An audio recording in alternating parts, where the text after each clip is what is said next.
नई ऑरलियंस की आखिरी ट्रेन। यह एक बारिश भरी मंगलवार की दोपहर थी जब लूसी न्यू ऑरलियंस के रेलवे स्टेशन के प्लेटफॉर्म पर खड़ी थी।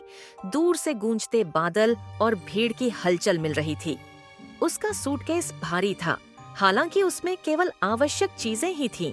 कुछ कपड़े, अपनी दादी की तस्वीर और एक पत्र जो उसने सालों पहले खुद को लिखा था। यह ट्रेन उस दिन स्टेशन से निकलने वाली आखिरी ट्रेन थी जो शिकागो जा रही थी। यह उसका पलायन था, उस शहर से आखिरी बार भागने का निर्णय जिसे वह अब पहचानती नहीं थी। एक ऐसा शहर जिसे वह कभी अपना घर मानती थी, अब वह उसे बोझिल और घुटन भरा महसूस हो रहा था। लूसी ने फ्रेंच क्वार्टर में अपने बचपन के साल बिताए थे, वह जगह जहां हर गली में संगीत गूंजता था और बेगनेट्स की खुशबू हवा में फैली रहती थी। लेकिन वह दिन अब बहुत दूर थे। अब फ्रेंच क्वार्टर एक ऐसा स्थान बन गया था जहां सिर्फ पर्यटक आते थे और चंद पल ही रहते थे। वह समृद्ध इतिहास जो कभी वहां की गलियों में महसूस होता था, अब कांच की दुकानों और चेन रेस्तरां द्वारा घेर लिया गया था। वह चेहरे जो वह जानती थी अब या तो चले गए थे या और भी बुरे, वे गायब हो गए थे।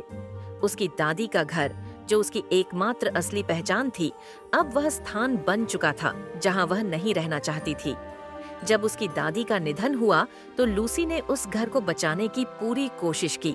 उसे साफ किया, पीछे के बगीचे की देखभाल की और हर सुबह रसोई की मेज पर बैठी, उम्मीद करती कि एक दिन रॉकिंग चेयर की चरचराहट सुनेगी। लेकिन जैसे जैसे समय बीतता गया, घर ठंडा होता गया, दीवारें चुप हो गईं। फिर एक सुबह उसे अपनी दादी का छोड़ा हुआ पत्र मिला। यह अलविदा कहने का पत्र नहीं था, यह एक संदेश था, एक अंतिम अनुरोध। अपना रास्ता खुद बनाओ लूसी। बाहर की दुनिया इन गलियों से कहीं ज्यादा कुछ देने के लिए तैयार है, जाने से मत डरना। यह निर्णय लेना आसान नहीं था। लूसी हमेशा से न्यू ऑरलियंस से जुड़ी हुई महसूस करती थी, उस शहर की धड़कन से, उस जीवन से जो उसकी दादी ने जिया था। लेकिन कई महीनों के सोच विचार के बाद वह जानती थी कि उसकी दादी सही कह रही थी। शहर बदल चुका था और वह भी बदल चुकी थी। लूसी ने गहरी सांस ली। जैसे ही ट्रेन स्टेशन पर आकर रुकी, दरवाजे एक हल्की सी आवाज के साथ खुल गए। वह ट्रेन में चढ़ गई। उसका दिल धड़क रहा था। उसने खिड़की के पास अपनी सीट ली और बाहर देखा, जहां शहर पर घना कोहरा छाया हुआ था। ऐसा लगता था जैसे यह अतीत के भूतों को ढक रहा हो। अब जाने का समय था।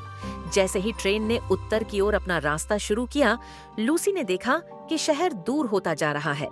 वह पुरानी ओक की पेड़ जिनकी शाखाएं आकाश में मुड़ी हुई थीं, अब वह अंतिम अवशेष थे जो वह जानती थी। दूर मिसिसिपी नदी चांदी की तरह चमक रही थी, जैसे कोई अनंत रिबन हो जो क्षितिज की ओर बढ़ रही हो। हर मील के साथ लूसी महसूस कर रही थी कि उसके कंधों से एक बोझ हल्का हो रहा था।